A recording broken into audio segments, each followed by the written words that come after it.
बंधुओं नमस्कार। तो मीन राशि वालों, आपका साप्ताहिक राशिफल का कार्यक्रम 6 जुलाई से लेकर 12 जुलाई तक कैसा रहेगा समय और काल आपके लिए।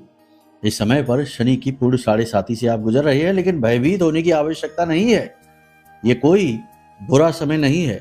हम आपको कुछ ऐसे सूत्र दे देंगे कि ये 7.5 आपकी उन्नति का समय बनेगा। जी हाँ, कार्यक्रम को पूरा ध्यान से पूरे मन के साथ देखना। इस समय पर ग्रह की कुछ स्थितियां ऐसी हैं जो आपके लिए बहुत अनुकूल कही जा सकती हैं, बिगड़े हुए कार्यों को बनाएंगी। कुछ ऐसी स्थितियां हैं जो शत्रुओं को भी आपके सामने झुकने पर मजबूर कर देगी। कह सकते हैं कि यह सप्ताह आपके लिए उन्नति कारक सप्ताह कहा जा सकता है। बड़ी मुसीबतों से छुटकारा पाने का सप्ताह कहा जा सकता है। रुके हुए कार्यों में गति लाकर आपके जीवन को ही गतिमान बनाने वाला सप्ताह कहा जा सकता है। अब ऐसा क्यों है, ये सारी चीजें आप समझोगे जब आप अपनी कुंडली, अपने चार्ट पर ध्यान दोगे। तो चलिए, सारी बातों को एक तरफ रखते हुए पूरा ध्यान अपना अपने चार्ट पर, अपनी कुंडली पर दो। हर एक बात बहुत ही बारीकी से समझाएंगे आपको।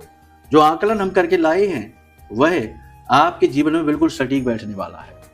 याद रखना, बस भाव पवित्र रखना, माई से जुड़ने की कोशिश करना, क्योंकि जो कुछ भी हम कहने वाले हैं उसमें कहीं ना कहीं माई की दिव्यता जरूर है, माई का भाव जरूर है, उनकी अनुभूतियां जरूर है। जो सच्चा है, जो अच्छा है, वो कभी थक नहीं सकता, कभी हार नहीं सकता, क्योंकि उसका हाथ भगवान ने पकड़ रखा है। बंधुओं, जीवन चाहे कितना ही कठिन क्यों ना हो, मुसीबतें चाहे कितनी ही अधिक क्यों ना हो, कभी भी अपने पथ से मत भटकना, अपने धर्म को न त्यागना और मन में मैल उत्पन्न न करना। क्योंकि जिस दिन सवेरा होगा, जिस दिन आपका समय आएगा, उस दिन आपकी सच्चाई और आपकी अच्छाई इस दुनिया को आपके सामने झुकने पर मजबूर कर देगी। जी हाँ, तो चलिए इन्हीं शुभ विचारों के साथ महामाई के दर्शन करिए। कमेंट बॉक्स में पूरे भक्ति और भाव के साथ लिखिए, जय मां बगलामुखी कृपा करो। साथ ही यह भी लिखना कि हे महामाई, हम आपके बच्चे हैं, आपके बालक हैं, हमारा कल्याण करो, हम आपकी शरण में हैं। चलिए बंधु, अब अपने मूल विषय को अब शुरू करते हैं। बात करते हैं चार्ट की, ग्रहों की, नक्षत्रों की। सबसे पहले बात करते हैं लग्न की। देखो क्या होता है, चंद्रमा मनसो जाता है। चंद्रमा आपका मन है, आपकी भावनाएं, आपका धन है। सप्ताह की शुरुआत में ही चंद्रमा शनि के साथ आपके लग्न में बैठे हुए हैं। ये 2-3 तरीके की स्थितियां आपके जीवन में उत्पन्न करेंगे।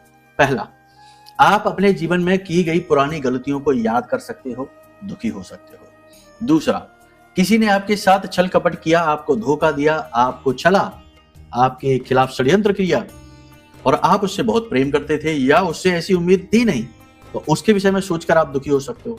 तीसरा, जीवन में की जा रही मेहनत, संघर्ष आपको थकाएगी और आपका मन करेगा कि कहीं दूर भाग जाएं इन सब चीजों से और कुछ समय के लिए पूरी दुनिया से गायब हो जाए।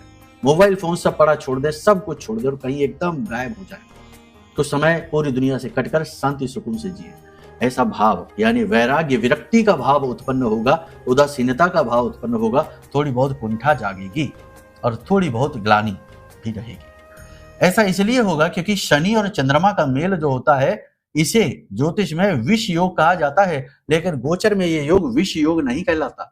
गोचर में यह योग आत्म मंथन कारक होता है। तो आप आत्म मंथन की प्रक्रिया में जाएंगे सप्ताह की शुरुआत में ही। ये अच्छी स्थिति होती है बंधुओं, क्योंकि यहां पर आप स्वयं अपने आप को खंगालोगे। देखो क्या था कि जब इस संसार से लक्ष्मी जी विलीन हो गई, सारा सुख, वैभव, संपन्नता गायब हो गई, पूरा संसार दरिद्र हो गया, तो फिर मंथन करना पड़ा, समुद्र मंथन। और समुद्र मंथन से फिर रत्न निकले, माता लक्ष्मी भी आई, मन का चैन सुकून भी आया, ऐरावत भी आया, बहुत कुछ आया, बाकी सब आप जानते ही हैं। तो मंथन कभी कभी करना ही पड़ता है और आप वही करेंगे, अच्छी बात है। देखो मीन राशि वालों, आप एक बात समझो, आपको ये बहुत डराया जा रहा है कह के आपकी 7.5 है, आपकी 7.5 है, 7.5 सुन के आपके कान पक गए होंगे, हम जानते हैं। और आपको भी ऐसा लगने लगा होगा कि जरूर कुछ ना कुछ तो गड़बड़ है। अब आप कहीं जा रही हो और जाते जाते आपकी गाड़ी का टायर पंक्चर हो गया, शनि की 7.5 है ना। किसी ने आपको मिलने के लिए टाइम दिया और वो नहीं मिला, चला गया, 7.5 है। अगर आपने अपना फोन कहीं रखा, फोन नीचे गिर गया और उसकी डिस्प्ले टूट गई, 7.5 है। हर बात में यही चल रहा है। ये डर और भय का माहौल ही आपकी परेशानी का कारण है। समझ रहे? तो पहले आप इन चीजों से बाहर निकलिए। शनि कोई भूत नहीं है, शनि कर्म का देवता है, सूर्य का पुत्र है, क्रूर है, ये बात मानी हमने, बिल्कुल क्रूर है। शनि से निपट पाना कठिन है, लेकिन असंभव नहीं। तो आपको क्या करना है कि आप शनि की क्रूरता से बचे रहें और उन्नति प्राप्त। 3 कर्म हैं जो आप करिए, सबसे महत्वपूर्ण है। देखो, हम आपको जो बता रहे हैं कोई नहीं बताएगा। भ्रमित करने का मार्केट गर्म है। लोगों को वो बताओ कि लोग थर थर कांपने लगे। महाराज बताओ क्या करें? पूजा करवा लें, रतन ले लें, ये ले लें, वो ले लें, कुछ ले लें, कुछ तो करो। होना कुछ नहीं है, क्योंकि जो पूजा कर रहे हैं वो भी ढोंगी हैं, और जो पूजा करवा रहे हैं उन्हें भी नहीं पता कि वो कौन सी पूजा कर रहे हैं। समझ रहे हैं आप हमारी बात? ये वचन कड़वे हैं, सख्त हैं, लेकिन सत्य ऐसा ही है। इस कलयुग में सत्य बदसूरत है, रूखा सूखा है, कड़वा है, क्योंकि इस कलयुग में झूठ चाशनी में लवरेज है, मीठा है, रसीला है, लेकिन बड़ा ही कसैला है, बाद में दुख देता है। तो सत्य को बर्दाश्त कर पाना हर एक के बस की बात नहीं है। समझ रहे हैं आप? तो 3 काम आपको करने हैं, आपकी 7.5 आपकी उन्नति कारक बनेगी। हमने कई लोगों को ऐसा देखा है जो 7.5 में अद्भुत उन्नति हासिल किए हैं। तो कौन से हैं वो 3 काम? ध्यान से सुनो। सबसे पहला काम, ध्यान, मेडिटेशन जरूर करना ही करना है। कठिन होगा आपके लिए, हर एक के लिए होता है। याद रखना कि इस दुनिया को चलाना है, घुमाना, यहां जाना वहां जाना, ये सब करें, लेकिन सबसे कठिन काम है मौन हो जाना। चुपचाप बिना हाथ पैर हिलाए, बिना कोई विचार मन में लाए, एकांत स्थान में आधे घंटे के लिए बैठ जाना बहुत कठिन काम है। लगता सरल है लेकिन है कठिन। तो ध्यान करिए, मेडिटेशन जरूर करिए आप लोग। याद रखिए कि शनि को भी श्राप लगा था ध्यान की वजह से। कृष्ण भक्ति में ध्यान में लीन थे, तब उनकी पत्नी ने उनको श्राप दिया था। तो ध्यान करिए, पहला काम। दूसरा काम, दान करिए। दान क्या करेंगे? अब आप कहेंगे हम क्या दान करें, हमारे पास तो पैसा ही नहीं है ना? कोई बात नहीं है। देखो, दान का मतलब ये नहीं होता कि आप सबको धन लौटा दो। दान कई चीजों का होता है। दान सत्य का होता है, ज्ञान का होता है, साधनों का होता है। कोई व्यक्ति आपके पास आए और आप वह टूटा हुआ है, दुखी है, परेशान है, उसको मोटिवेट कर दो, उससे अच्छी बातें कहो।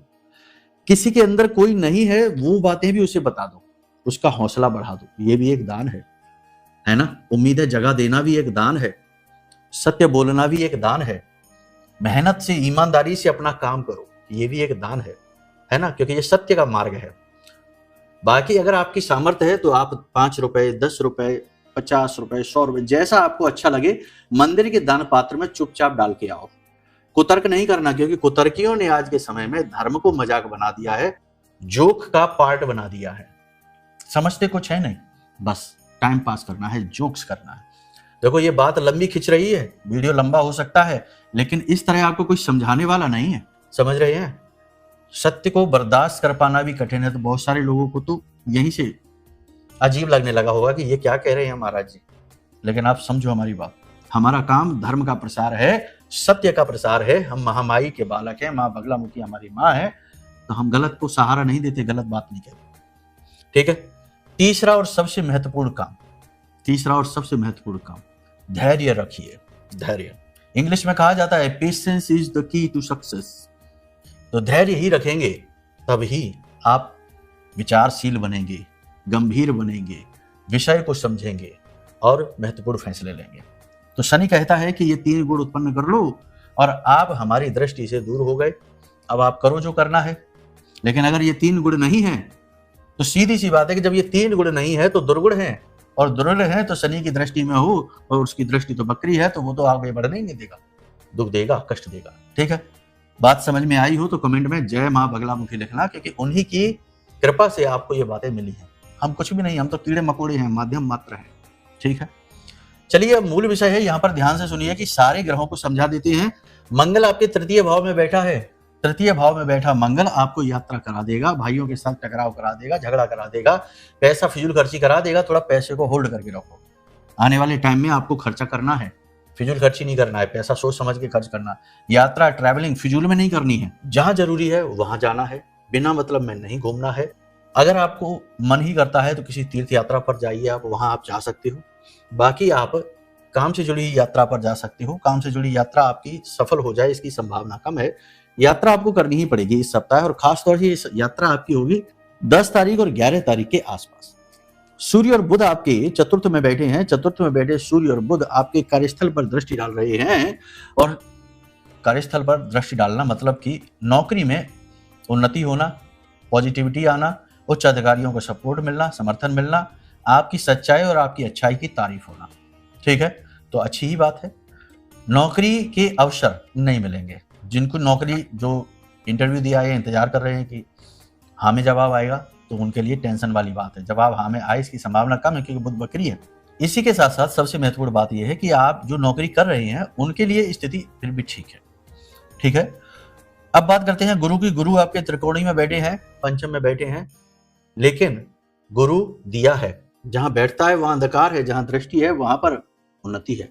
तो यहाँ पर संतान को लेकर थोड़ी सी टेंशन हो सकती है, स्ट्रेस हो सकता है। संतान का मनमाना व्यवहार, रवैया आपको थोड़ा सा टेंशन दे सकता है। ठीक है, बाकी यहाँ पर आप अपने बुद्धिमानी, अपने ज्ञान, अपने अध्यात्म को विकसित करेंगे, आत्म मंथन करेंगे, अपने आप को, अपने डिसीजंस को बार बार नापेंगे, तोलेंगे कि आप जो करने जा रहे हैं, जो आप सोच रहे हैं, क्या वो सही है, गलत है। पैसे के मैनेजमेंट, मनी के फ्लो को बनाने की कोशिश करेंगे। शुक्र और केतु बैठे हैं आपके छठे भाव में। रोग, रिपु और ऋण, जो लोग लोन चाहते हैं उन्हें लोन मिल जाएगा। व्यापारिक उन्नति के लिए लोन आसानी से मिलेगा, पर्सनल चीजों के लिए लोन नहीं। लोग आपसे उधारी बहुत लेंगे, बार बार पैसे उधार मांगने वाले आपके सामने आएंगे, मदद के लिए हाथ पसारने वाले आपके सामने आएंगे। सोच समझकर मदद करना, जरूरत से ज्यादा की गई मदद आपके लिए मुसीबत का कारक बन जाएगी। प्रेम संबंधों में खटास आएगी, प्रेम संबंधों में विश्वास की कमी दिखाई देगी, प्रेम तत्व की कमी दिखाई देगी। सप्तम भाव की बात करें, दाम्पत्य जीवन की बात करेंगे, तो सप्तम भाव का मालिक है बुध, बैठा हुआ है आपके चतुर्थ में, सूर्य के साथ बैठा है। जीवन साथी के साथ ईगो का इशू हो सकता है। आपको लग सकता है कि आपका जीवन साथी बहस कर रहा है आपके साथ, आपकी बात नहीं मान रहा, कोऑपरेट नहीं कर रहा है, कुछ ऐसी इशू हो सकती है, लेकिन बात बिगड़ेगी नहीं, चीजें नॉर्मल रहेंगी। अब आप एक बात समझो कि अगर ये जो चीजें हम बता रहे हैं, ये चीजें आपकी कुंडली में अलग है, यानी आपके जीवन में स्थितियां थोड़ी अलग दिख रही हैं, तो इसका कारण है आपकी जन्म पत्री में बनने वाला कोई पाप ग्रह योग। एक बार अपनी जन्म पत्री भी जरूर दिखाओ, ये बहुत जरूरी है। जैसे कि हम कहीं जा रहे होते हैं तो हमें पता होता है कि रास्ता क्या है, हमारी मंजिल क्या है। वैसे ही जीवन का ये जो सफर है, इस सफर में आपका रास्ता कैसे तय होगा और क्या रहेगा, ये आपकी कुंडली बताती है। ये हमारी हिंदू धर्म सनातनी परंपरा का एक अभिन्न अंग है। ये कोई छोटी मोटी घटना नहीं है कि कुंडली दिखा ली, चलो हो गया, ये हो गया, वो हो गया। ये नहीं, ये बहुत बड़ी घटना है, ये दैवीय घटना है। जो भाग्यवान होते हैं वही अपनी कुंडली दिखा पाते हैं, अन्यथा मन भ्रमित ही बना रहता है। समझ रहे आप? एक बार अपनी कुंडली दिखा लो, श्रेष्ठतम मार्गदर्शन आपको मिलेगा, और जो सत्य है वही बताएंगे, इधर उधर भटकाएंगे नहीं। ठीक है, महामाई की कृपा से, उनके आशीर्वाद से।